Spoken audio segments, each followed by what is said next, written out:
It's my distinct honor and pleasure to welcome you to this really important occasion. For 100 years, this department has been at the forefront of shaping not only landscapes of our community, but really the very principles and ideas that define our profession.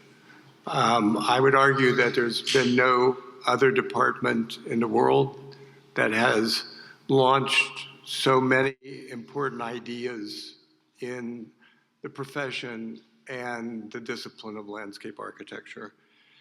I'm Fritz. And I just got back from Taiwan a few days ago, and there I'm Dean Fritz. It's the first and last name thing in Chinese, and once I land in China, it's Dean Fritz. So here I'm just Fritz, but in China, anyway, that's neither here nor there. As our community comes together, we celebrate a century of innovation, creativity, and leadership. From our earliest beginnings, the department has been a beacon of excellence, training visionaries who have gone on to transform urban spaces, natural environments in the field of landscape architecture on a global scale. Each generation of faculty, students, and alumni has contributed to the rich legacy that we're very proud of today. Just as an aside, 100 years ago, 1924, when the department started, it was a Bachelor of Landscape Architecture program, and there were 64 graduates of that program. Over a third were women. Our first graduate was a woman. That was 10 years before architecture started to accept women at Penn. And there were other schools of landscape architecture that accepted women, most notably, I would argue, would be Cornell. But we were 20, 25 years ahead of the school of the North that took a little more time to admit women. So women played a very crucial role in the evolution of the department from its very, very beginnings. And the Centennial is more than a celebration of the past. It's a reflection of where we are and a glimpse into our future. The challenges of our time, the big challenges of our time, urbanization, climate change, and the need for sustainable and resilient environments demand a renewed commitment to our mission. I have no doubt that our department will continue to lead the way, fostering new ideas and pushing the boundaries for the next and inspiring the next generation of landscape architects, and I would argue also architects and city and regional planners. To our esteemed faculty, alumni, students, partners, and friends who have joined us here today, thank you for being part of this journey. Your dedication and creativity and passion are what has made us and made the department so special. And as we commemorate this incredible milestone, let us honor the past, celebrate the present, and boldly look forward to the next century of excellence and innovation. And now I'm pleased to turn the floor over to Catherine Seavitt, the chair of the Department of Landscape Architecture, and the Martin and Margy Meyerson Chair of Urbanism.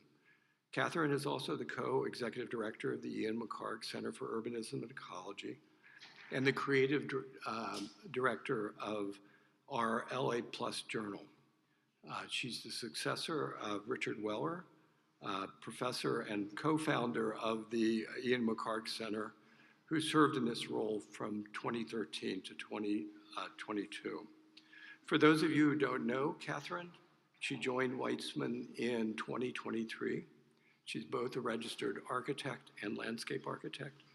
Catherine is a graduate of the Cooper Union and Princeton University, a fellow of the American Academy of Rome, also one of, I think, 5 people that are fellows of both the American Institute of Architects and the American Institute of Architects and the American Society of Landscape Architects, Barbara Wilkes being one of the other 5.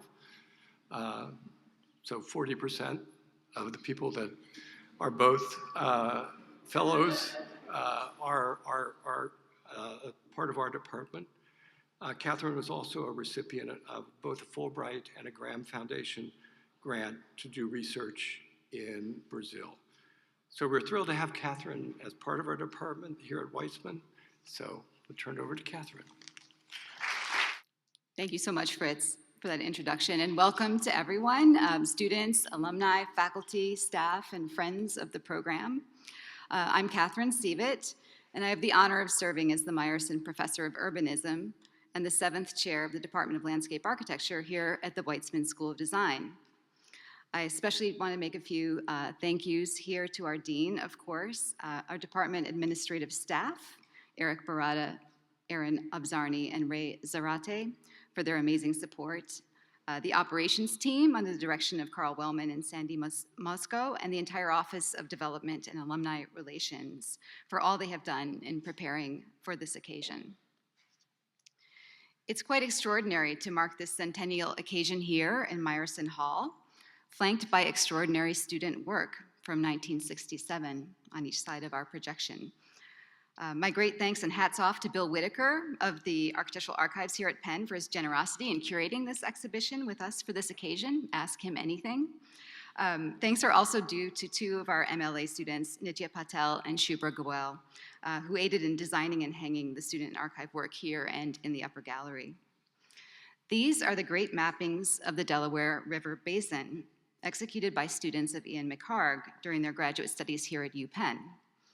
The work served and continues to serve as referential touch points for the department and its landscape architecture students and studios for decades. We stand together, indeed, in this room and on this ground, and we find ourselves and others standing on these maps, people, past, present, and future. For me, it's quite moving to think of these geological and hydrological studies of the Delaware River's watershed as a territorial portrait of the Lenapehoking and all its beings.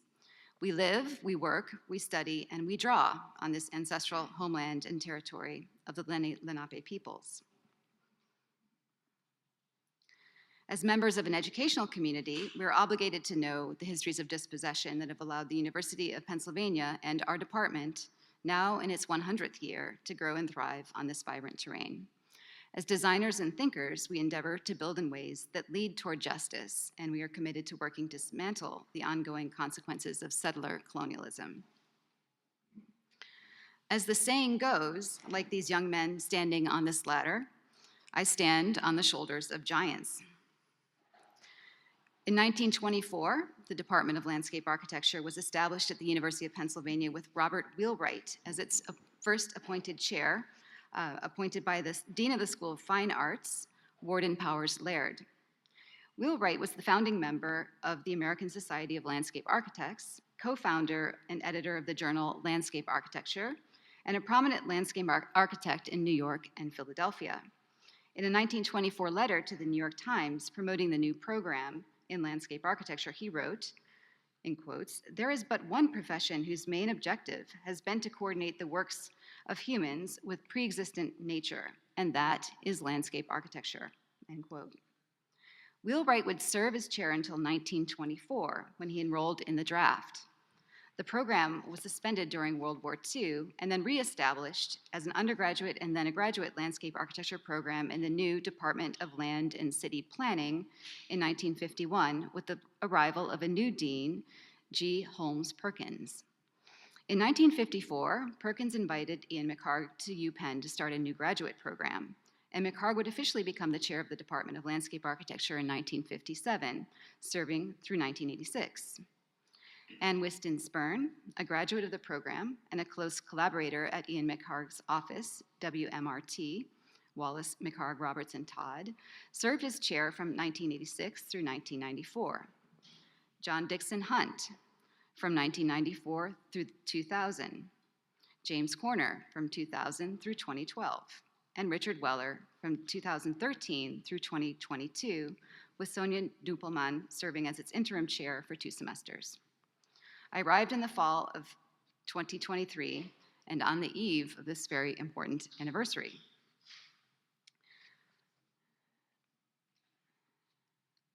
Ian McHarg's multi-year study of the Delaware River Basin began in 1967 and continued for almost 25 years.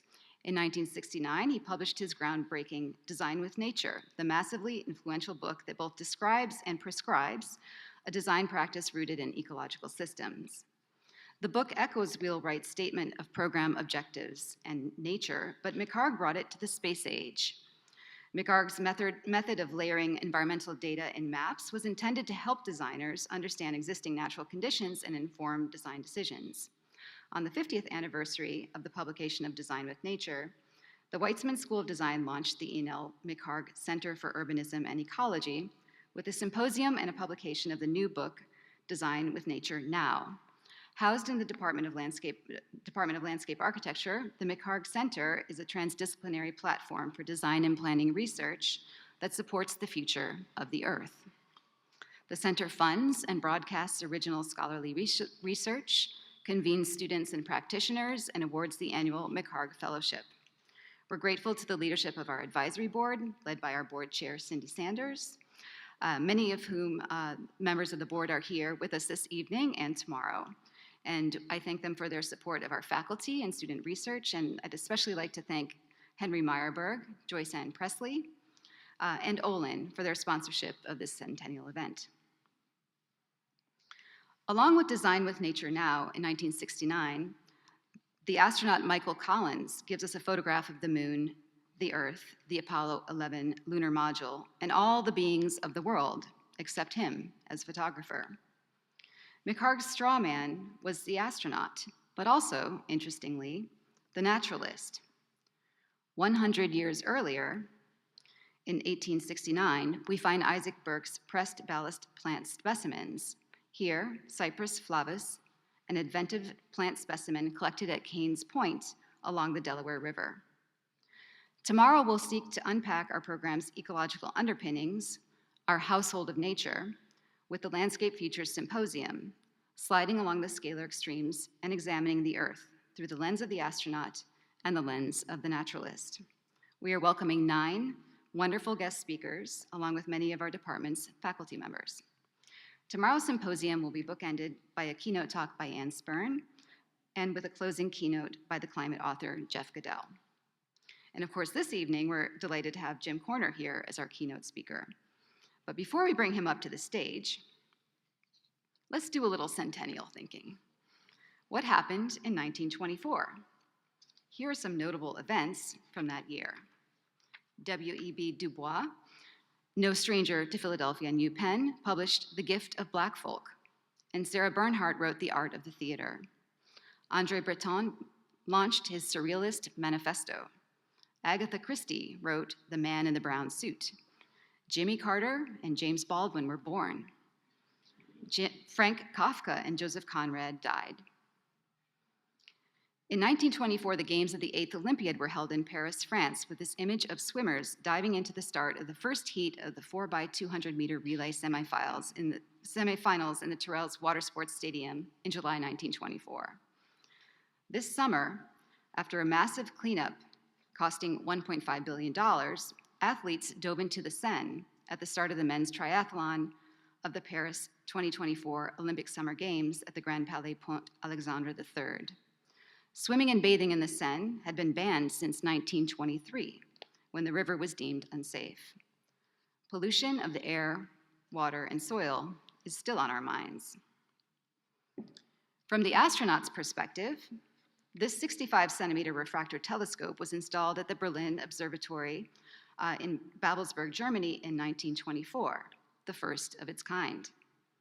In 2024, the Chandra telescope celebrated its 25th anniversary and captured this image of Cassiopeia A supernova remnant, an expanding ball of matter and energy ejected from an exploding star. From the naturalist's perspective, in 1924, The farmer Frank Zavistoski plowed his 4-acre plot of farmland vegetables at the corner of 164th Street and Sherman Avenue, with apartment buildings in the Bronx, New York in the background. He also kept chickens and cows. In 2024, vegetables are still grown in the Bronx. Here at the 1/4-acre Bronx River Foodway at Concrete Plant Park, a pilot project and the only New York City public park where foraging is legal. The artist and herbologist Journey Bimwala provides community foraging tours, encouraging the community to touch, taste, and collect the edible plants. Food insecurity has not changed. Back to the waterways in 1924 on the Detroit River between Canada and Detroit, a bootlegger dumped his load of hooch over the side of his little launch as a federal boat neared in pursuit. Prohibition was in effect in the United States from 1920 through 1933. In 2024, the artist Marie Lorenz, the composer Kurt Rohde, and librettist Dana Spiata created Newtown Odyssey, a floating opera performed on the industrial waterway and Superfund site of Newtown Creek, a waterway that separates the boroughs of Brooklyn and Queens. This modern mythological voyage recognizes the ebbs and flows of water and waste, but also local stewardship and joy. 100 years, much has transpired in the department and the discipline and in the world, but we remain firmly convinced that the Earth is the best planet, and we look forward to our discussions today and tomorrow, and to the next century of elastic scalar thinking and design. John Dixon Hunt, our emeritus professor, unfortunately could not join us this evening, but he asked me to read a few introductory remarks for Jim on his behalf. Here we go. Truly, Jim needs no introduction, but a few personal words may be permitted. He succeeded me in the chair of the department with an already substantial resume and profile, and his portfolio on projects in the last 20 years has established him as a major presence and designer in landscape architecture. I also think, reading between the lines, and, pardon the pun, the low as well as the high lines, how much history has sustained and even enhanced his work. And attention to history must always attend to how the past can be used in the present, perhaps more importantly, sustainable into the future. For the past, in its cultural moments, its specific artifacts, like disused railway lines and redundant urban sites, needs to be accepted as the base for all of our projects, in historical narratives as well as design. Jim has shown us that route, and as a historian, I know that later landscape historians will need to attend to his debts to that past and to our futures. He has done better than John Milton's Lycides, who only promised to go, in quotes, tomorrow to fresh field operations and pastures new.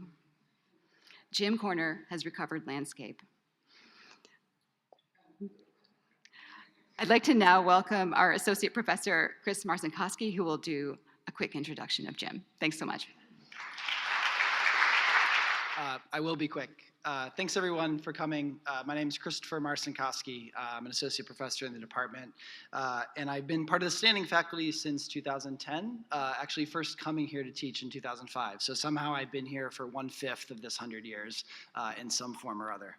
I have the distinct honor this evening of introducing our opening keynote speaker, James Corner, which, let's be honest, is a bit like being asked to introduce Mick Jagger or George Clooney, at least to this audience. You all know who Jim is. I'm not going to tell you anything you don't already know. But nonetheless, I'm going to do my part in these proceedings. Professor Emeritus and Chair of the Department of Landscape Architecture from 2000 to 2013, James Corner came to Penn as a student in the early 1980s, graduating with an MLA in 1986. And despite stepping down from his chair position and teaching more than a decade ago, his influence, his impact, and his ideas have never relinquished their central position within the studios and classrooms of Meyerson Hall. Our students continue to read selections from his theoretical writings of the 1990s. They all well know the agency of mapping and are familiar with the recovering of landscape as a critical cultural project.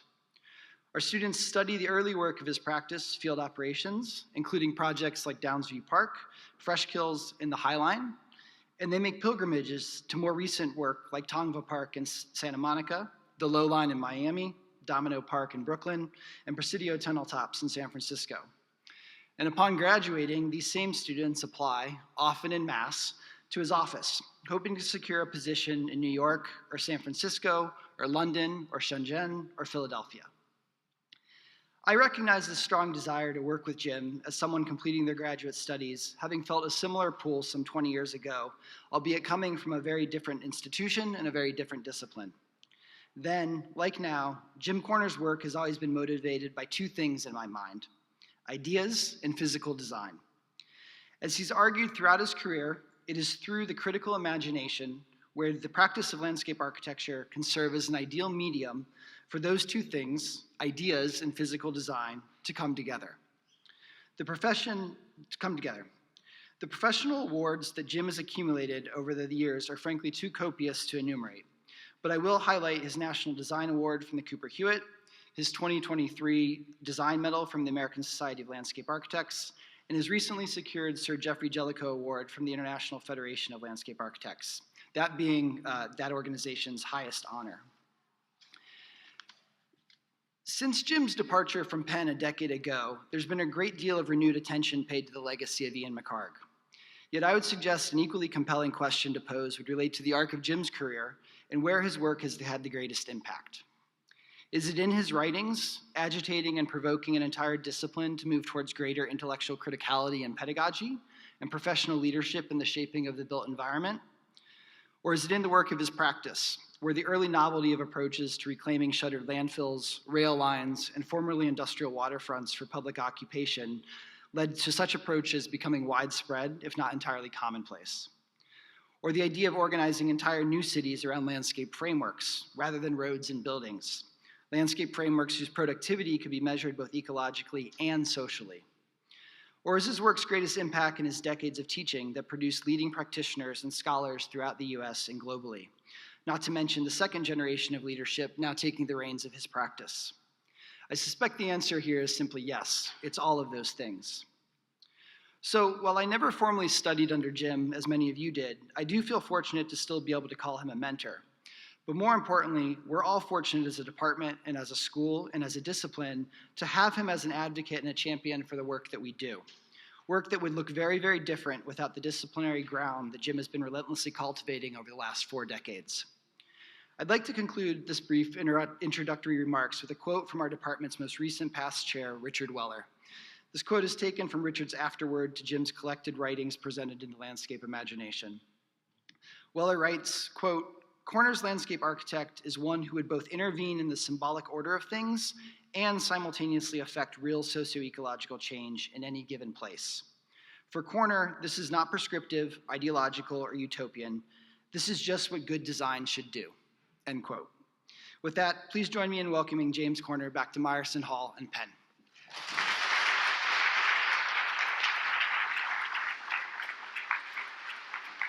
Thank you very much. Those are two very gracious introductions. I'm actually not sure I can live up to them. I think they're a little overstated, but they're welcome regardless. Thank you. Congratulations, the School of Design, University of Pennsylvania, 100 years, quite an achievement.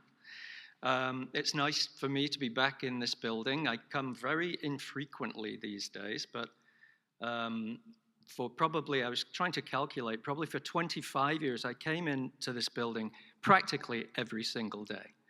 So there's a lot of nostalgia looking around the building. It hasn't changed too much. I came to Penn in 1984 to study with McHarg. He met me at the airport. I mean, wow. That's a chairman of a program meeting students who come internationally. He met those students at the airport and drove them firstly to this building to meet with Lenore Sagan, for those of you who remember Lenore, and then he would take us to wherever we were staying. I was a handsome young man back then. But of course, 1984 is 40 years ago. So that's a 40-year legacy, and McCarg was, of course, enormously influential in that work. Fritz and Chris both kind of stole my theme tonight, unwittingly.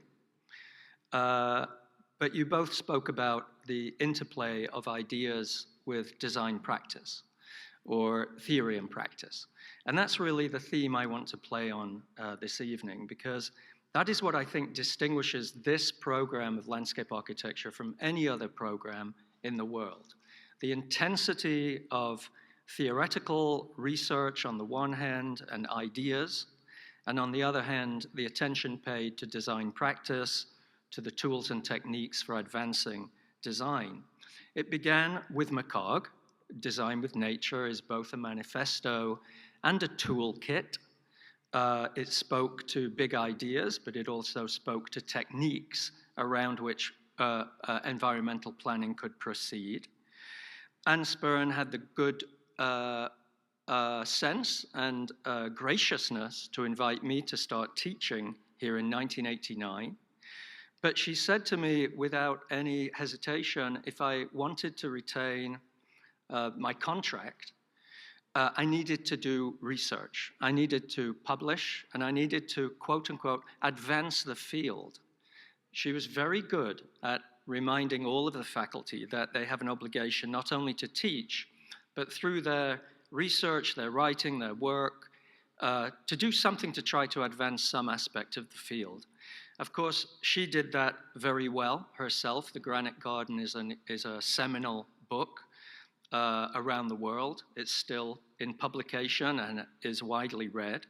And of course, she continues to write and advance ideas. She did indeed put me to work, and one of the early research projects I tackled was looking at the American landscape and trying to really understand why the American landscape looked the way it did, why the forms and geometries and patterns of organization were the way they were, especially when you look at them from the air.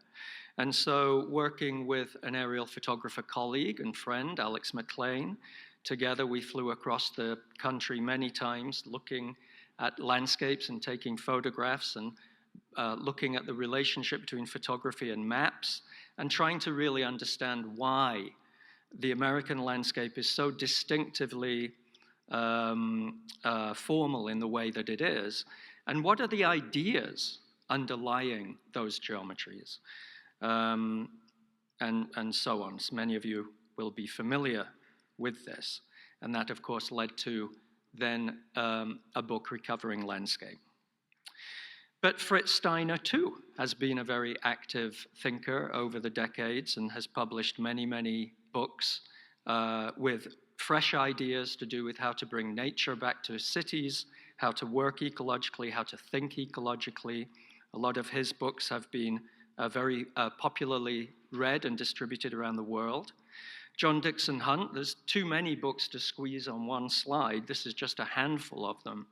But, you know, the sort of intellectual rigor that John Dixon Hunt brought to the program, instilling in students not only a sense of history and historical accomplishment with landscape architectural projects, but also the importance of intellectual argumentation. If you're going to make an argument for the design that you're standing in front of, that you've worked on, what is the argument for that? How do you argue for it? What's the rationale? What's it grounded in? And what are some of the historical precedents? And what are some of the future potentials of that position? Anu Mata was unique in the way in which she was able to combine ideas of ecology and environment and time and process with mapping, with design projects, her multiple books here, and of course her experimentation with graphic techniques, with maps, with representation as a means to try to advance ideas. Richard Weller's books, his most recent one, The Art of Instrumentality, prior to that, To the Ends of the Earth. These are really interesting books to look at. They're full of ideas, they're full of provocations, and they work to advance the field. And there are others. Laurie Olin, of course, not only a world-renowned distinguished practitioner, but also a prolific thinker and writer and he's left an indelible mark on many of us in this room. Karen McCloskey, Chris Marcinkoski, David Gouverneur, these are some of the other books of the faculty, and I'm sure I'm missing others, and of course not to exclude Catherine, who already has a significant record of publishing ideas and advocating for certain themes. So the school is renowned, and I think unique, for its continued evolving of ideas that actually advance the field. At the same time, the school has always placed a great emphasis on design and design practice. This begins with drawing and learning how to see as well as how to represent, how to sketch in the field, but also how to represent your project or develop your project, how to think with collage as a means of thinking more materially, how to work with various mapping techniques to work with collating information and data, beginning to be analytical in terms of how you are able to process things. Being creative in terms of understanding that all tools and techniques are pliable.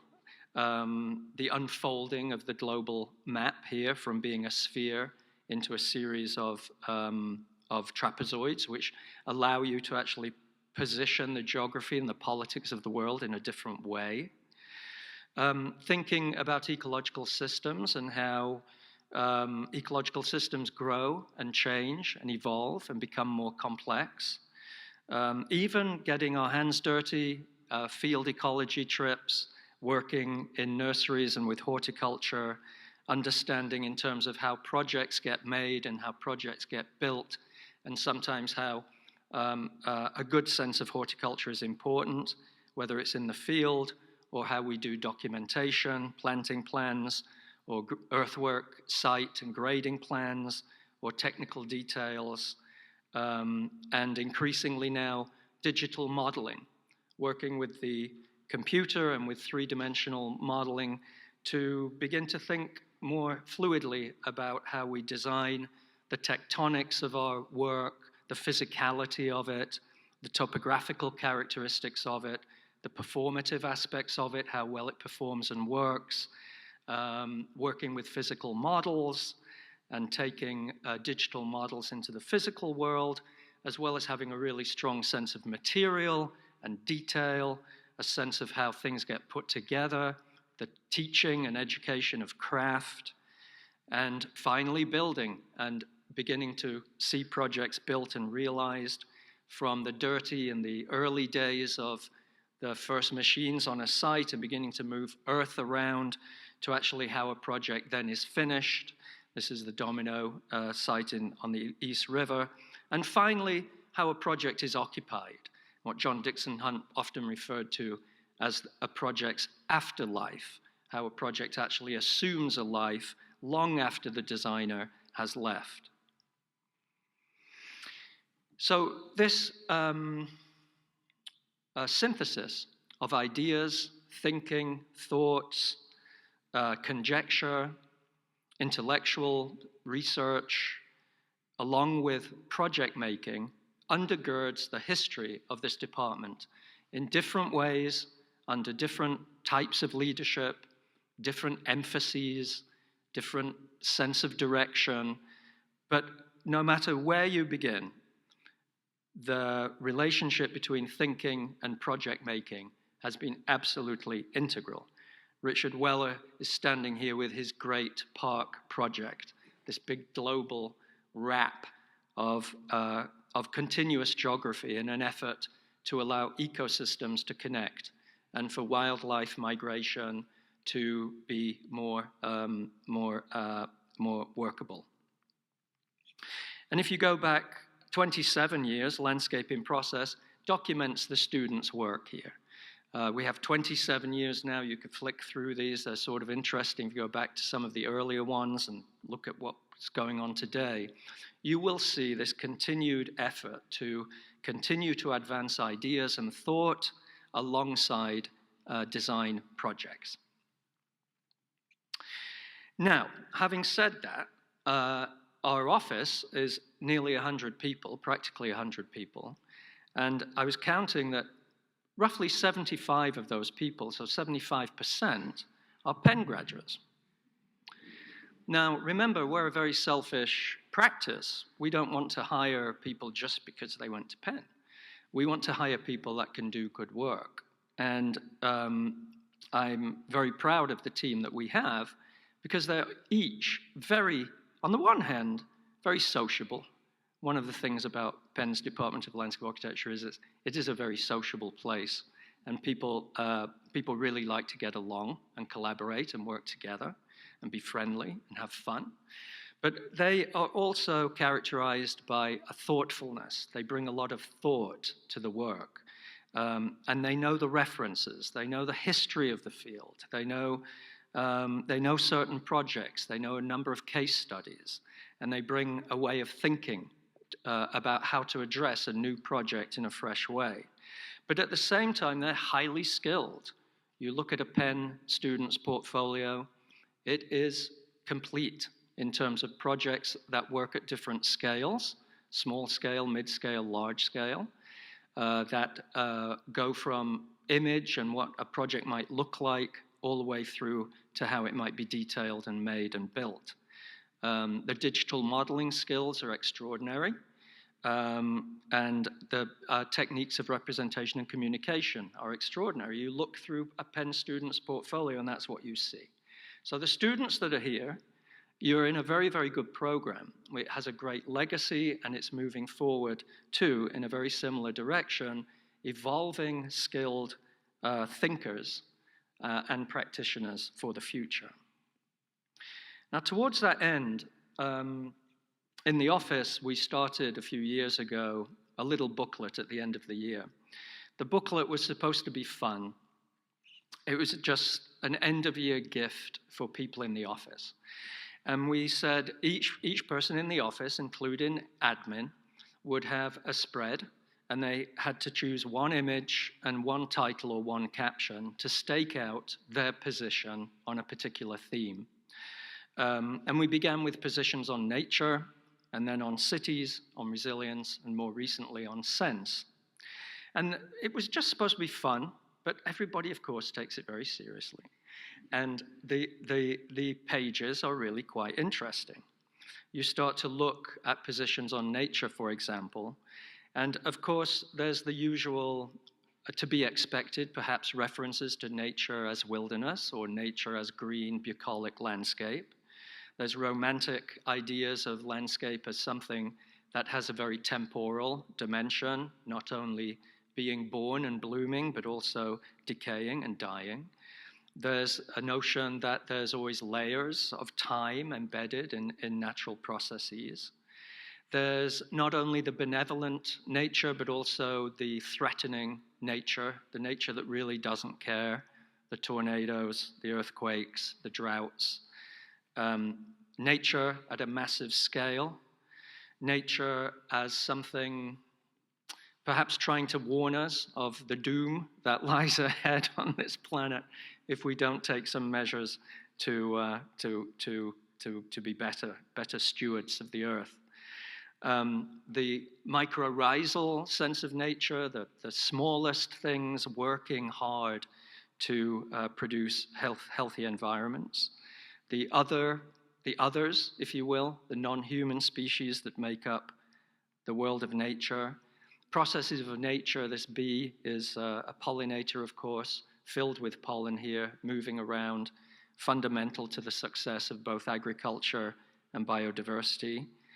Cosmic nature, almost imperceptible, difficult to fathom, and biological nature, super small, but these little engines that drive all of the processes that are around us. Nature in the context of digital media, or this one, which I quite like, nature as something very brutal. Nature doesn't think, it just acts. And Lynn Margulis, the microbiologist here, saying, I need to look at that. Life from bacterium to biosphere maintains by making more of itself. In other words, nature at its best is just trying to survive, and it does so by ingeniously adapting and making more of itself. These ideas undergirded our work at Freshkills 20 years ago. And this was an international competition. What was interesting is that almost every submission treated this as a very, very big park. 4 square miles of park. A couple of people kind of did a linotra, and there were long Baroque axes across this landfill. A couple of people did pastoral English landscapes. And we sort of said at the beginning, this site is too big and too difficult and too challenging to draw up some kind of Eden. The landfills are massive. They're filled with toxins. They're clad with layers of clay and all sorts of engineering materials and fabrics to keep the waste in. There are significant engineering issues here with leachate and a massive, massive engineering project, really. How can you begin to even imagine this becoming a park? Well, turn to nature. Nature is something that if you throw a few seeds down, cheaply, easily, they will grow. And through biodiversification and the processes of succession, you could actually cultivate or curate or grow a new landscape. So instead of drawing up a master plan, we drew up a method or a process around which the processes of nature could begin with a series of moves, a series of things that we would do, and that those things would begin to seed in time and begin to biodiversify the site over time. There was a plan. This was ultimately the 20-year plan. Well, it's been 20 years and we're not there yet. But this is what we began with. I mean, literally, I think we had an ecologist count the number of species on this site, 4 square miles. I think they counted something like 50 species, and that was about it. And those species were there because they were engineering species to actually be able to withstand the engineering performance requirements. And so we said the first thing you need to do is to build soil. We're not going to import tens of thousands of tons of topsoil. We're going to grow it on site. And using agricultural techniques of growing organic material very, very quickly, we could plow this into the ground. And the metric was that every 4 years, you could build 6 inches of new organic material. We brought goats into the site to eat all the weeds. And they're avid devourers of things like Phragmites, and they become quite useful in terms of working the land. So these are techniques of agriculture, techniques of land husbandry that are being ecologically informed to transform a very large and complex site. And over time, the site has become a lot greener. It's much more biodiverse. It's much more healthier. Certain parts are now open to the public, and they can enjoy these amazing views across Staten Island, into the Staten Island green belt, and even across to the skyline of Manhattan. And this is a photograph from a couple of years ago. You can now see it's becoming a sort of green bucolic park. It's less about, I think, what it looks like. It's more about the fact that the processes of ecological renewal, this is what it looks like. And McHarg has a nice chapter in his book called Form and Process, which is really about how the forms you see are the result of the processes that produce them. And the place is open, and it does have this kind of strange, wild character that I really like. There's nothing sentimental or soft about it. It still has some rough edges. It's open for cyclists, for kayaking, for bird watching, and there are some just extraordinary scenes. So that's nature, and the idea that thinking about nature in particular ways might produce a different way about thinking about a particular project. In that case, process over form. The second booklet we did was on cities, and I like this cover. It's from a 12th century map of an old town in Europe, and embedded in the map is mythology, mythological characters and bestiaries and geographies. In other words, the old city is not just figure ground, it's not just streets and buildings and parks. It's a place of great cultural depth and cultural meaning, filled with stories, filled with art, filled with ways of understanding a particular social system. And of course, there's some quotes in the book at the beginning: what is a city but its people? A healthy city can embrace and make productive use of the differences of class, ethnicity, and lifestyles it contains, while a sick city cannot. The sick city isolates and segregates difference, drawing collective strength from its mixture of different people. I mean, isn't that true? Most people are drawn to great cities because of the cosmopolitanism of the people that they see there. Of course, the city is under great stress. People living in cities in 1900 was about 10% of the global population, which was a small population back then, 2 billion instead of today's 8 billion. But the projection moving forward is that by 2050, 75% of 10 billion people will live in cities, and most of those will be in Asia and in the developing world. And the city, of course, is now really at the scale of a metropolis. You can't be too romantic about it in terms of an old city. It's now a complex system of flows and movement and forces. Even a city like Manhattan, although it is, you could say, beautiful on the one hand, it struggles every day with the logistics of how to operate, of how to move people, of how to deal with waste, of how to provide livability and affordability for people. But it's worse in many of the developing cities, where you see cheek by jowl towers that go up very, very quickly, with people living cheek by jowl, and extraordinary living conditions for millions of people around the world. So our little booklet, one person here picked up on the importance of landscape architectural history or traditions in landscape architecture to do with land geometries.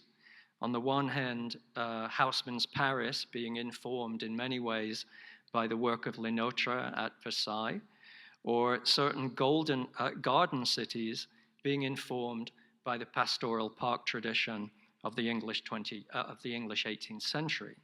So in some ways, landscape work with gardens and parks is a precursor or a test or an experiment for potential future organizations of cities. This one quite nicely inverted the figure ground of Rome, where all of a sudden the buildings are turned green. This is a lovely map of London that I think characterizes what we all love about London, the fact that it's a collage of neighborhoods, of high streets, of villages. London grew as a series of villages and estates that all had their own little center, their own little high street. And when you walk around London now, you go from one to another, to another, to another. It's this wonderful collage of villages, really, now coalesced into one urban fabric, with some of the best parks in the world. Hyde Park and Regent Park stand out here, but there are others, and a whole fabric or confetti of small gardens and small public spaces nested within it. A wonderful city, a wonderful model to try to emulate, but a city too that's struggling with current day issues of climate, population, economic equity, and so on. The cities are, of course, about people, and we create and design great places where people can get together. This is Brooklyn Bridge Park, with a whole group of people here for an evening cinematic performance against the backdrop of Manhattan, or on the High Line, dancing around in this little skin of water. You know, these projects bring out the best of people. People come out and they exemplify and embody what is great about living in a city. Cities, of course, are about food, enjoying food, different foods in different cities. In researching Geoffrey Jellicoe recently, I discovered, I didn't know this, but Geoffrey Jellicoe is a famous landscape architect of the 70s and early 80s, wrote a very seminal book, The Landscape of Man. But he also wrote a book called Motopia. Now, this might be a precursor for what we now call landscape urbanism, which is an attempt to merge landscape ways of thinking with urban and planning, urbanistic ways of thinking. Well, this book was published in 1979, Motopia, thinking about how to integrate landscape systems with urban systems. And as you know, we've been pushing this idea of landscape urbanism, where landscape architecture might play a much more potent role in how we think about cities, how we act in cities, how we create projects in cities, inspired in this image here with Broadacre City by Frank Lloyd Wright. Charles Waldheim, of course, was a former student here at Penn and has gone on to advance that issue. So this work with cities is exemplified in our office with, for example, this project for Shanghai, just to the side of Shenzhen in China. A new city to be built for 2 million people around this bay. The bay is all landfill, artificial land. This is sort of it when we began. And you can see that it's landfill surrounding a bay. The bay is not the cleanest water in the world. It's fed by a number of streams, which are not the cleanest streams in the world. And they wanted to build a city fast for 2 million people. And so we produced a scheme. We won an international design competition with this scheme. And you see that we're trying to do a number of things here, trying to partition the city into 5 distinct areas to try to create neighborhoods.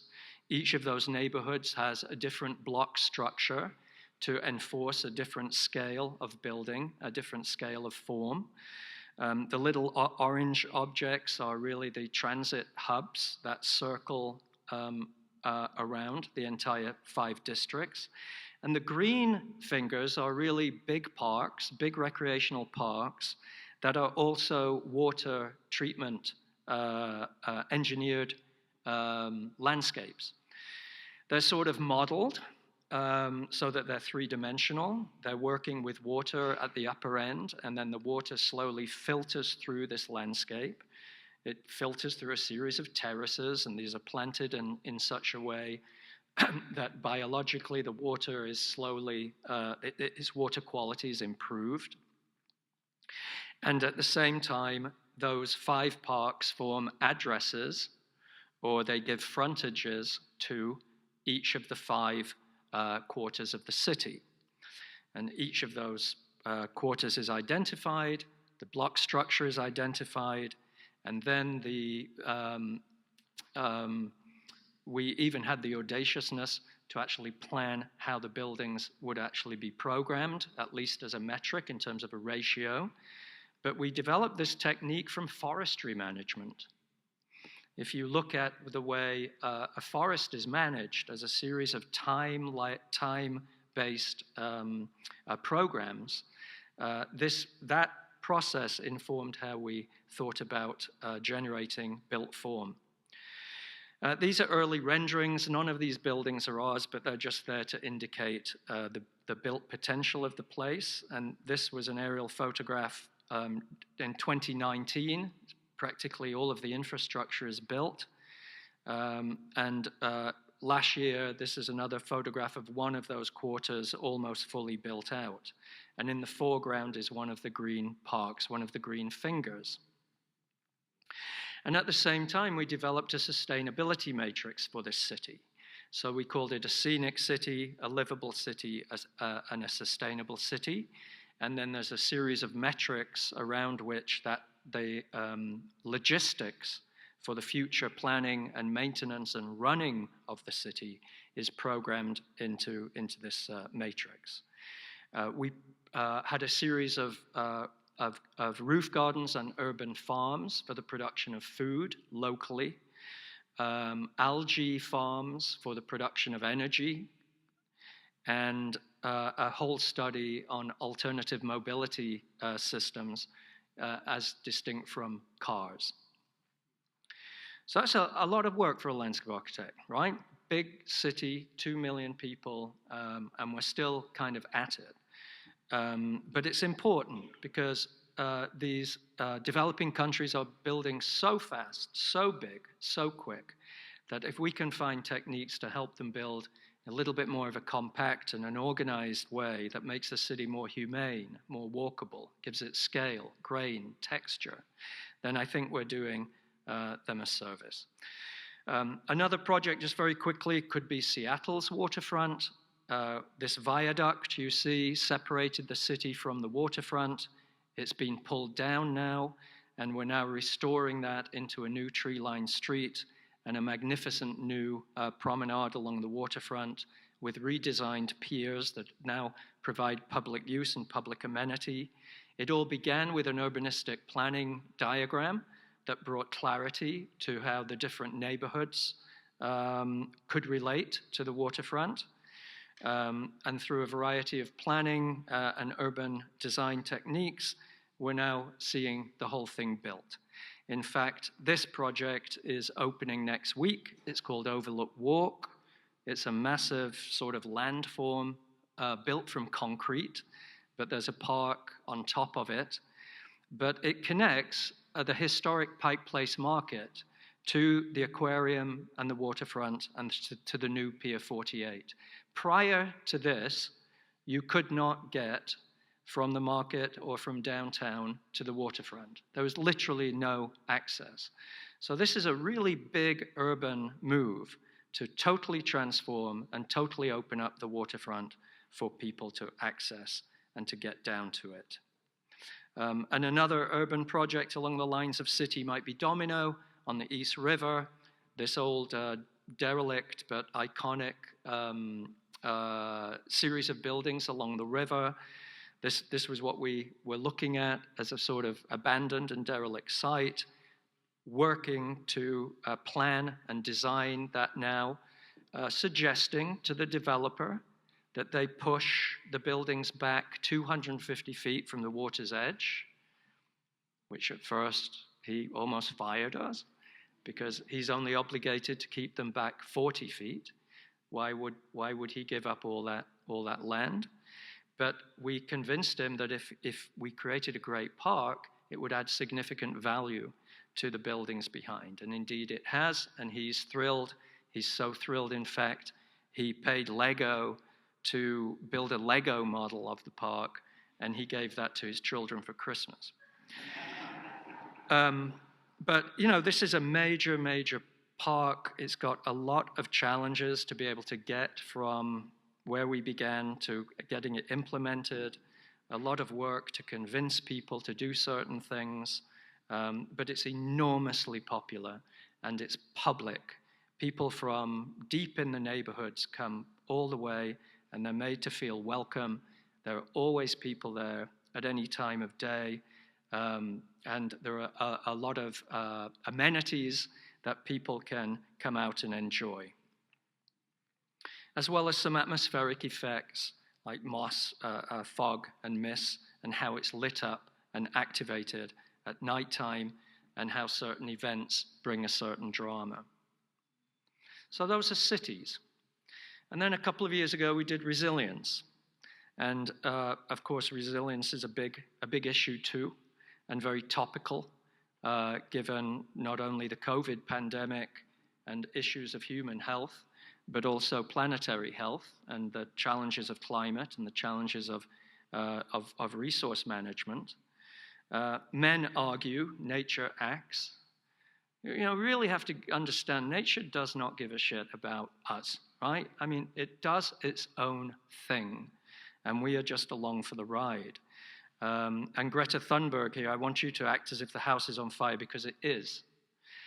And part of the problem is population growth, and you see this extraordinary growth of population from 1950 projected to 2050. Every decade seems to add another billion or so, and that's a lot of people trying to look for a place to live, a lot of people to feed, a lot of people to provide clean water to.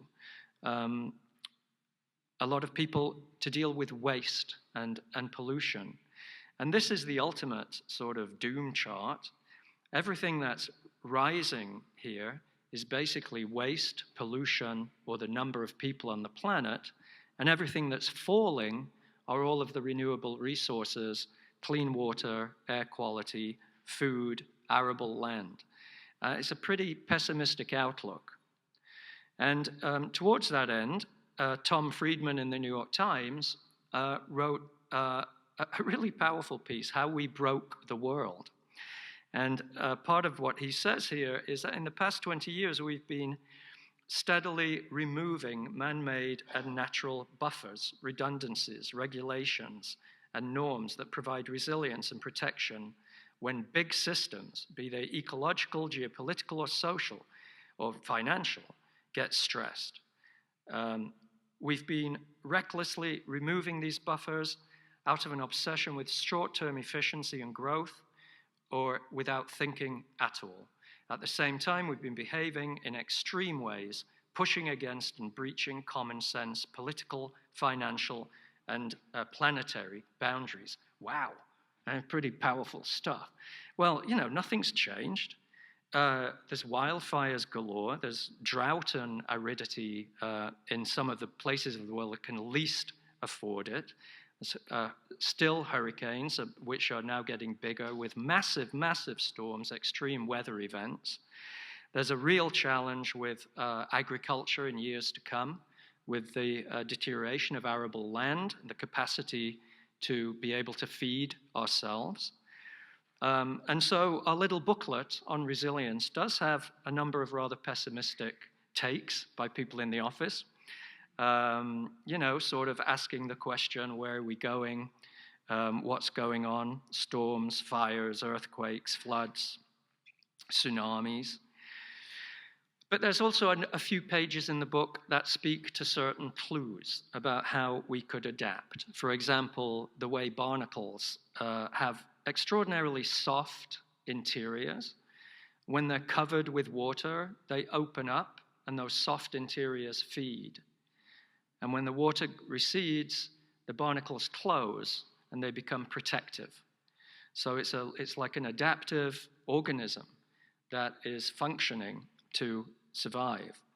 Or the simplicity of an igloo as a sort of resilient architecture built from local materials providing warmth and comfort, but at the same time completely fitting in. Or how nature itself provides lots of lessons in terms of how it too can adapt, not only at this scale, but also at the micro scale. Skin, for example, an amazing resilient organ.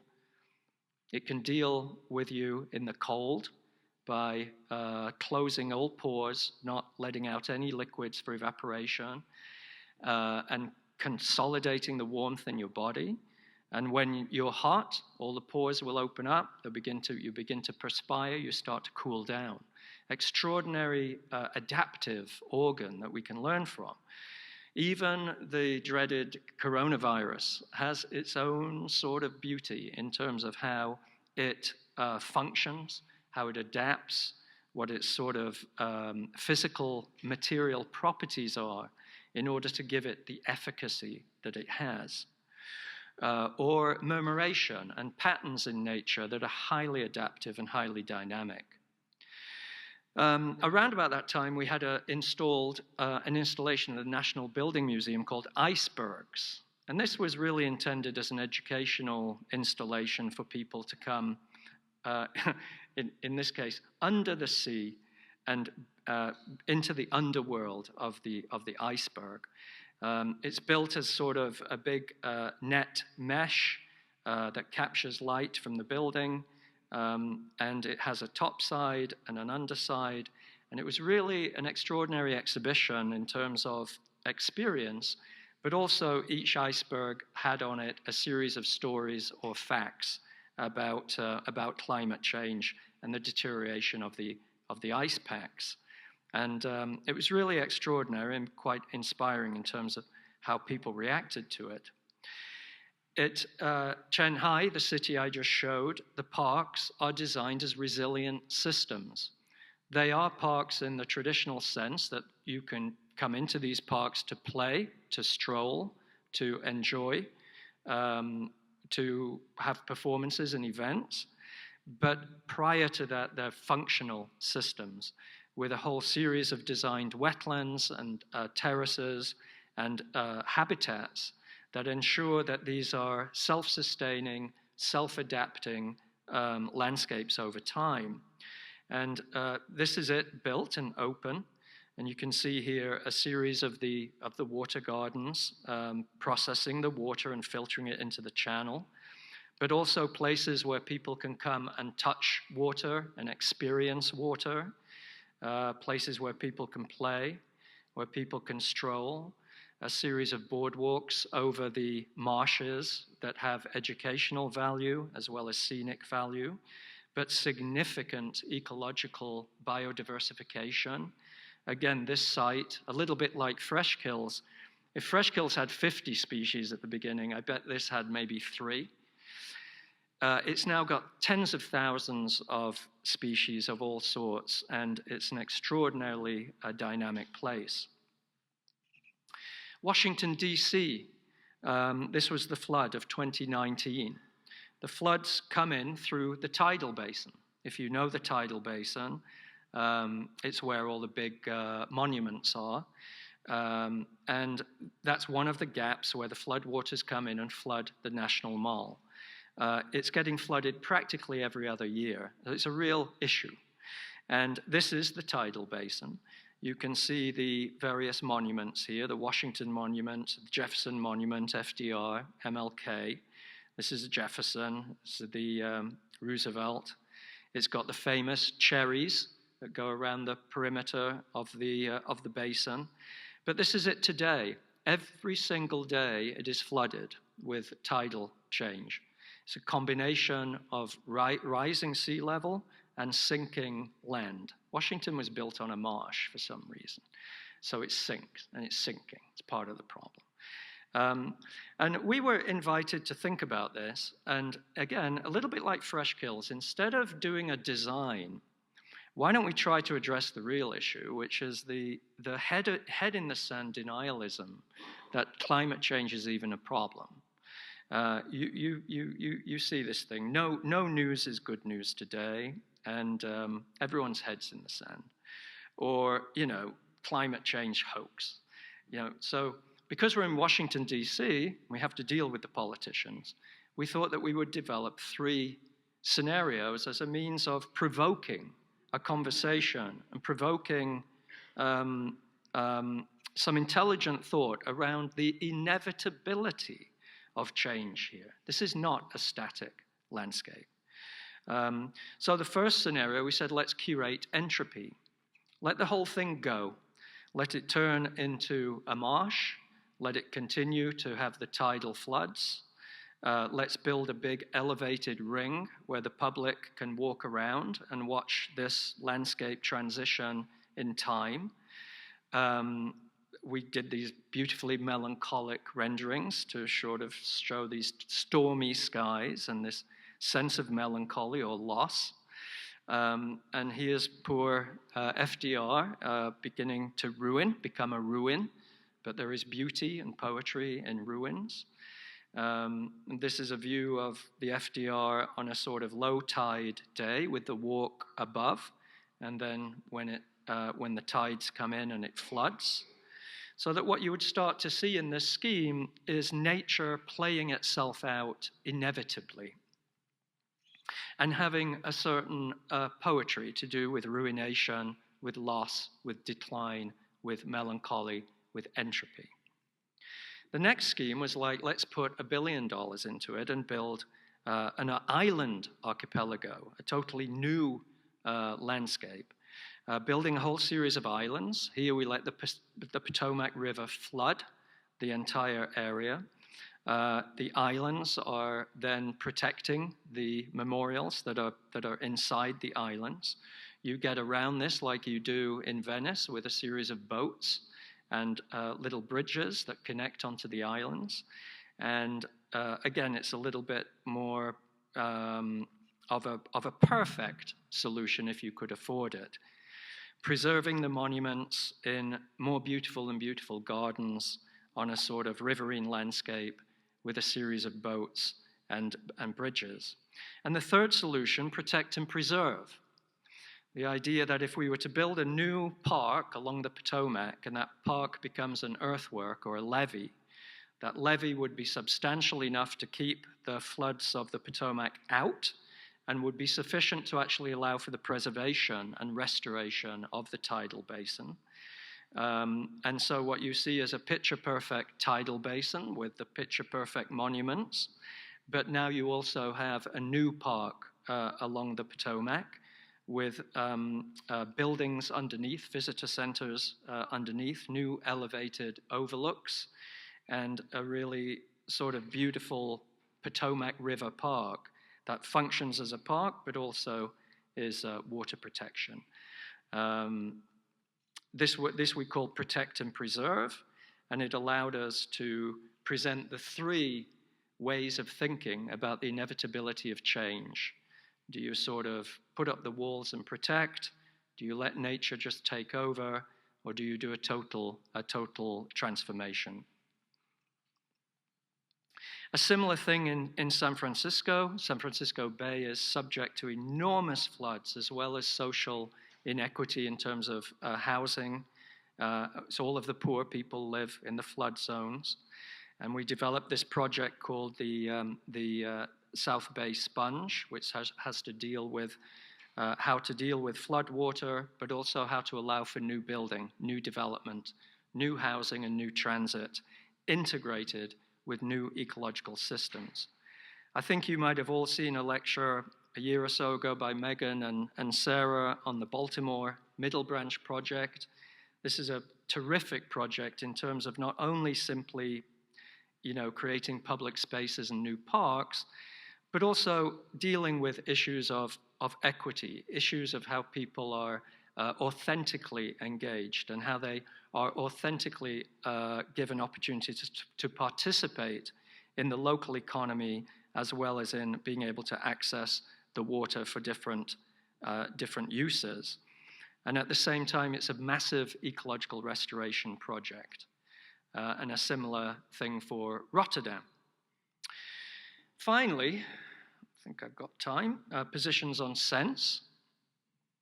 Sense is interesting because, we all design for sense, and there's a tactile and qualitative, experiential aspect to it. We don't only do problem solving and create nice environments, but we're looking to heighten how people sense their environment, how they sense life in the city.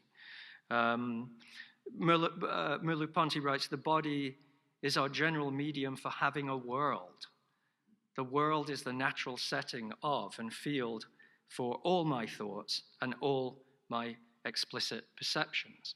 So there's this fully enmeshed, immersive relationship between our bodies and the environments in which we live. And the book took quite some interesting turns. There were obvious references to tactility and atmospheres and ambulatory issues, but there's also this idea of a sense of, that it's not just the aesthetic sense of something feeling cold or warm, but the intellectual sense of, oh, if I smell smoke, maybe that's fire. That there's an intellectual conjecture made that is really what sense is all about. It's not just, that's nice, it's what does it mean? And some thoughts too on cyber sense. The pages of the book include things like Bogland and the poetry of Seamus Heaney here to talk about the squelch and the muddiness of these boglands. There are obvious references to mists and fogs, to snow and tactility, to blackberries as a sort of medium that have only a short life over the summer. There are interesting references to what's called synesthesia, which is where you can actually hear color or taste sound. and this sort of interplay between aesthetic reception and the multiplicity of sensory perception. There are some themes to do with maps and wayfinding, which is how do you sense your way around a city, or when you visit a new park or a garden, what's your wayfinding apparatus? How do you mentally map? So the same person here is back to food again. Food in cities, the tactility of food, the scent of food, the recognition that food belongs in different places, the interactive sense, the tiniest sense, the sense of different organisms, human touch, human sense, and of course you can't help it, can you? The virtual reality or the artificial intelligence, the sentient sense. This is from that movie Ex Machina. It's a really beautiful and perhaps portentous movie about the capacity of artificial intelligence to take on sensory need and desire. The interplay here between virtual reality goggles and gardens, and this I think this person called it sense to nonsense, or nonsense to sense. Zeros and ones seem to make up the computational world. It makes no sense, but there you have it. So how can you not talk about the High Line in the context of sense? It's a sensible project on the one hand, but the design of it is all about how people experience things in the city. And the High Line, as you know, was a derelict structure. The neighborhood would have preferred it torn down. They saw it as dark and derelict and dangerous. This is because this is all they ever saw. They just saw the underside, hulking steel, shadowy, dark structure. They associated this with crime and dereliction, wanted the whole thing pulled down. But on the top side, when the train stopped running, this beautiful meadow appeared. Nobody knew it was there. Only maybe a few residents who lived in the apartments alongside could see this. Nobody could access it and nobody could see it. So you had this secret garden that ran for 1.5 miles, just collagically splicing through the city. And early seeds that were dropped by birds, early seeds took root in the sleepers. The wood sleepers began to rot. They accumulated moisture. They enabled the first seeds to bloom. Those seeds would die in the winter and begin to produce organic material. And by the time we were looking at it, there was 1 inch of organic material. And the meadow had self-biodiversified in time. It was so magical to be up there, so surreal to be alone, to be on this 1 mile long vista all the way along this self-sown meadow. And so as a design concept, we said, what we should do is just put a new surface on that meadow, like a new pavement that would allow for the safe access and movement of people, but at the same time allow for the blending and the bleeding of the organic layer below. And that, of course, led to the idea of the paving and the idea of the choreography of that paving through these various landscapes. It turned into a lot more than that, of course. The wild landscape, the rail bed landscape, ended up being cultivated and designed in a much more horticulturally sophisticated way, informed by ecological process, but at the same time, it's definitely horticultural in its character. But there's still these moments where you see this interplay between organic, natural forces of things growing and making their way through things, and the sort of organic, man-made layer on top. And this beautiful detail that you sometimes see of this interplay, really, between the organic and the inorganic. And that ultimately produced the promenade, and then the promenade becomes a place where people can explore the city. It becomes an elevated walk where they get views and vistas of the city that they never seen before, and they get to see other people from all around the world and from all walks of life. and they get to see plants in a way that they probably haven't seen before, especially if they live in New York. The New York Parks Department has a list of plants they allow. I think it's like 100 species or so. Working with the Dutch horticulturalist Piet Oudolf, I think between the bulbs, the grasses, the shrubs, and the trees, we added 3,000 species of plants, and that doesn't include the insects and the butterflies and the birds that planting supports. So talk about biodiversification as well as just beauty. All of a sudden, people can see these extraordinarily beautiful plantings that change in time, the juxtaposition of that natural garden with the busyness of the city. And of course, the planting is designed in such a way to be seasonally dynamic. In the summer, it's verdant and green. There's lots of blooms and texture and color. In the fall, it begins to change. The plants begin to go dormant. We leave them through the winter so that the seeds can sow. We have all of this color and texture. Once you're in the depths of winter, the meadow is this sort of russet, golden orange. And it's just extraordinarily beautiful. Even in the winter with snow, people come up and can stroll and enjoy the winter landscape. And in addition to the natural landscape, there's the social landscape. People strolling, promenading, bumping into one another, sitting, kissing, holding hands, meeting. People stand in this window and make engagements or proposals or even get married. This has become a theater where the people of the city can come together and really do all sorts of things and enjoy the spectacle and the theatricality of what it means to be in a city.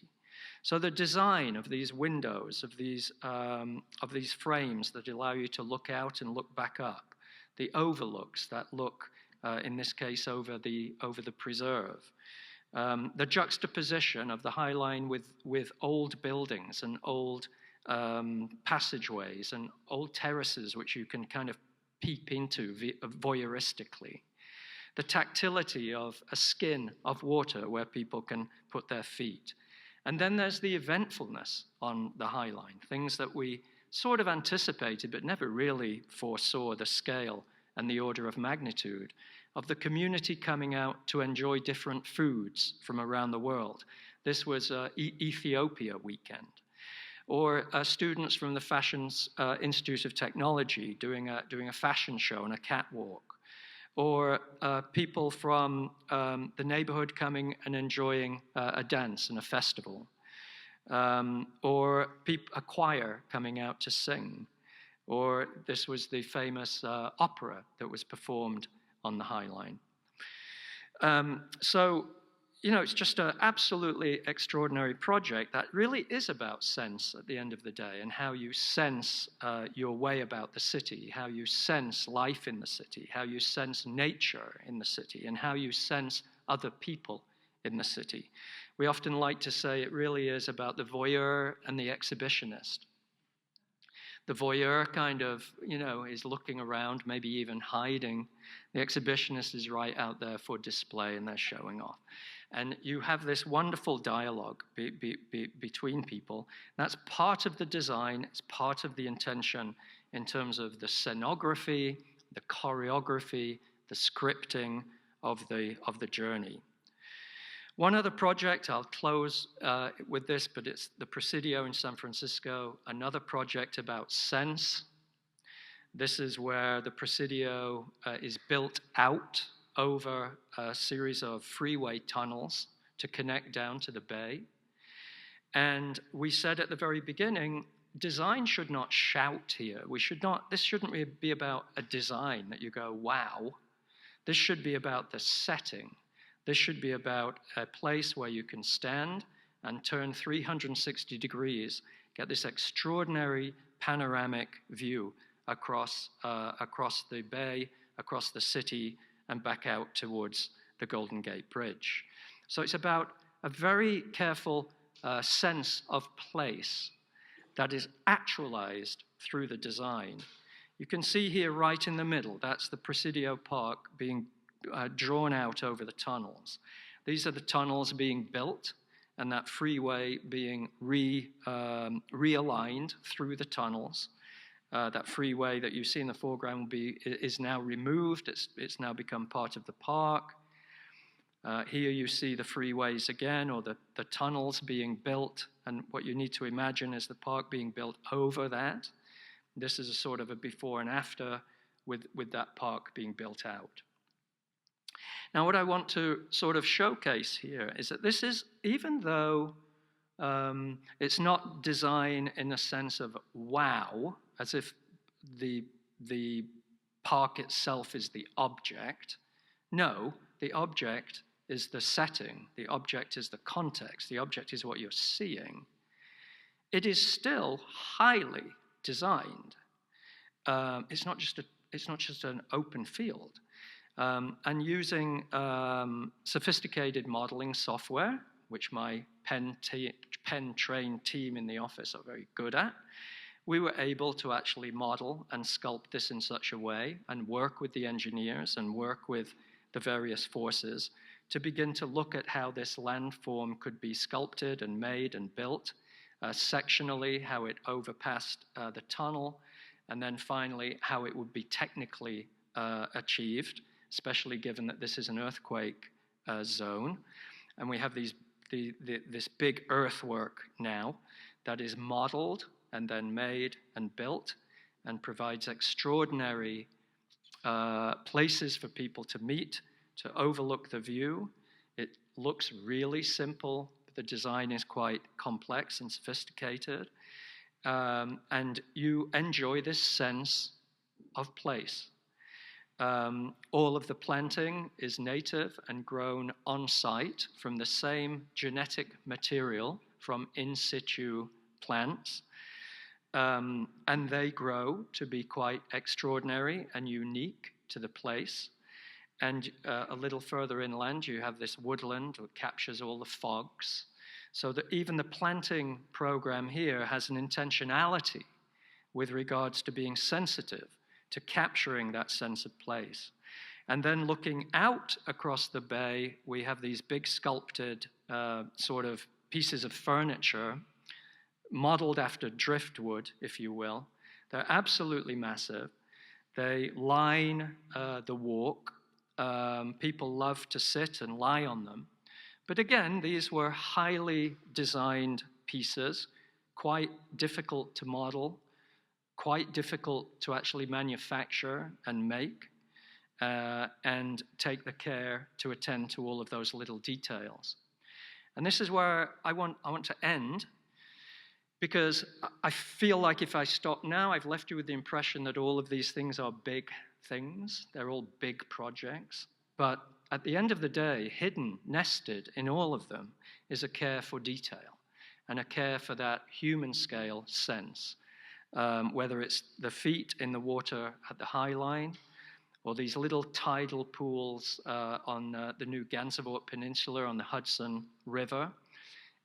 Extremely small designed components that heighten your sense of place. And we call this intimate immensity after Bachelard.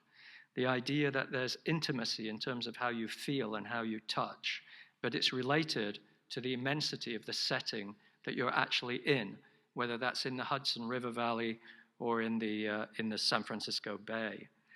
Or this project in Seattle, which you may have seen before, because we love to kind of show it off, because no one's ever going to see it, because it's a seawall and it's hidden. But it was highly designed to promote the growth of algae and to promote a little fish corridor for migrating salmon. So the smallest details here, paying attention to those from the point of view of sense. Or this vertical garden at Domino, which is in between the old ruined building and the new building inside, with these sort of thin vertical gardens growing in between. And finally, these small things on the High Line. I love these. Little flower. You see people get their iPhone And they'll take photos of it, and they'll smell it, and they'll try to identify it, and they'll look at it for ages. And it's the smallest thing, or this willow branch. And this, I think, is what it's all about when we talk about sense. It's about, sure, there's the sense of how you make a big project and how you think about grounding it in a sense of place, but it's also about the tactility and the reception of experience. So finally, I was writing something a year ago, and I thought I drew this quote from it just to end this talk, because I thought it's quite good. In promoting landscape on a scale and relevancy never before conceived of in history, I don't think that's too audacious. That's why we speak not only of theoretical and conceptual ideation, but also of material practices, operational techniques, and design craft, project making. That's been the legacy of this program in the past, and I believe we will continue to chart that course forward. So thank you very much.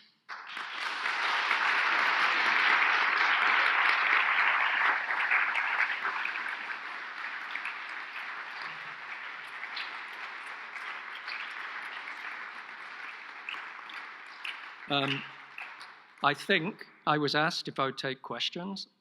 Is there time? If there's time, I'm happy to deal with any questions or provocations anyone wants to throw at me.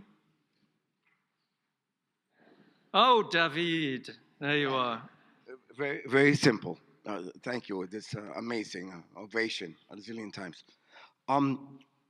Obviously, you spoke about all these ideas, complexities, research, relying on expertise, and all these amazing things that landscape can do. Could you speak a bit about the relation of, in the creative process, how much time is dedicated to the research, to stepping strong on the ground, to document yourself, to argue what the project is all about, vis-a-vis the magic of creation, of the act of design? And I say this because many times we are trapped in trying to get all the information before we start moving ahead in the design process.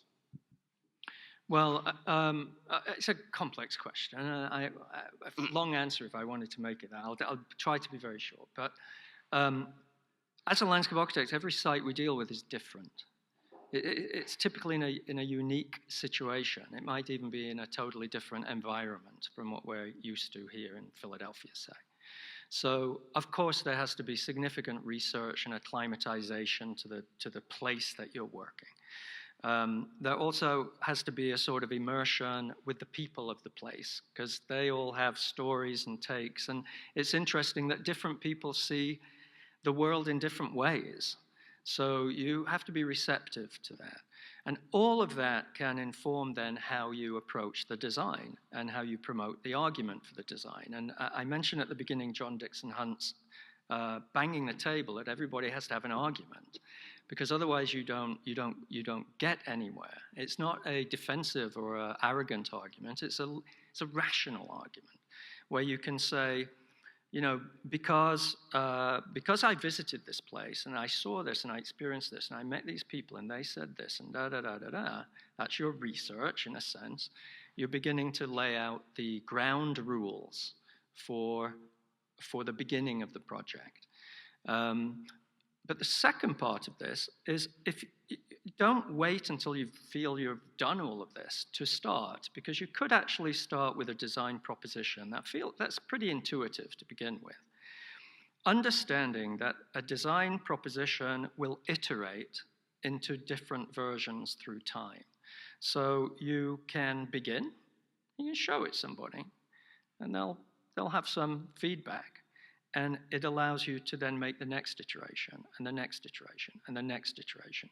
So the research isn't only what is going on a priori before design, the research is happening through design itself.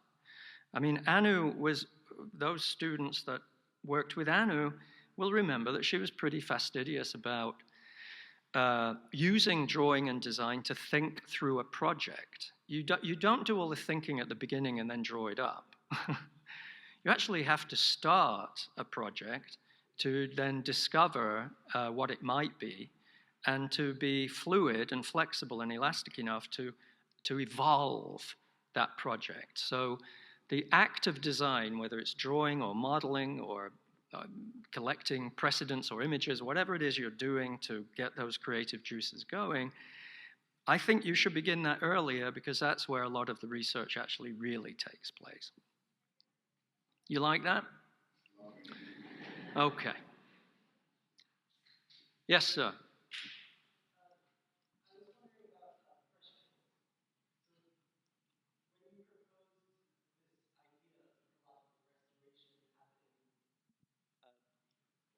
Throughout the course of time, and the project changing with the ecology, sort of between the fields of planning and landscape architecture, what are your thoughts on how you follow up on that, how that ongoing program of maintenance and intervention can change with the site? Well, you don't. I mean, if you work with architects, they are anal about fixity, right? They want the door or the window exactly how it should be. When you work with landscape, you have very little control over it, actually. You can set the stage, you can set the groundwork, you can set the conditions for something to begin to happen. And you can generally anticipate a general direction that happening will go. But you have to let go of it. You cannot control it. And certain things will happen that you may like or you may dislike, whatever. But in many ways, it's like a child. You're bringing a child into the world. You're steering it on the best course that you can. But ultimately, the child starts to do their own thing. And that's a big difference between landscape thinking and architectural thinking. Now, I can be anal too, and I can get fussy about a door and a window. There's something about the medium of architecture that demands precision. But with landscape, it's so much more of a loose medium that you have to have a loose attitude in terms of how you approach it. And that's why, again, I think landscape is a good metaphor or analogy for urbanism, because urbanism too isn't something anybody can control. You can try to put guardrails in there and you can try to do certain things, but urbanism too is a living process, and so your project is always a sort of small piece of that. And it's a really interesting philosophical difference, because architects are so hung up on fixity, and landscape architects generally understand the inevitability of time and change and emergence. One more? If there is one. Yes? You're competing? Okay. Okay. Is it mine? Can I? All right. Thank you so much for coming here and for sharing your work and your views. I'm thinking a lot about the legacy of the program and of kind of a lot of the charges that people in the chair position and faculty positions, sort of the charges that landscape architects receive in their time here to build a body of work and to build kind of a projective view of the future. And I'm curious about your relationship with theory in thinking about, I think you have a really, I know less about your history than you do and than other people in this room, but thinking about, coming from a place of theory, then coming to a place of building, but thinking of both as a production of a landscape body of work. And I'm wondering what your relationship is to theory now, and projecting future projects to also the projects that you're building, and then also to this idea of the production of landscape. Well, this is partly what I was trying to say at the beginning, that you don't put it in two halves. It's theory over there, that's what the academics do. There's practice over here, that's what the practitioners do. What I'm trying to say is that at Penn, the educational model is a synthesis of the two, where there's thinking and thoughtfulness, awareness of historical precedent, and a capacity to think and construct a position, take a position, construct an argument, working hand in hand with design. It's partly the answer to David's, that the design process too evolves ways of thinking and ideas and theoretical conjectures. So that's what I tried to say at the beginning. And Anne, in hiring me, I mean, she hired me as a designer to teach design studio. But she warned me that if I wanted to stay, I needed to do some reading and research and writing and publication and try to advance the field in that lens. But you can see that through most of the work, I've always tried to explore ideas through the medium of practice.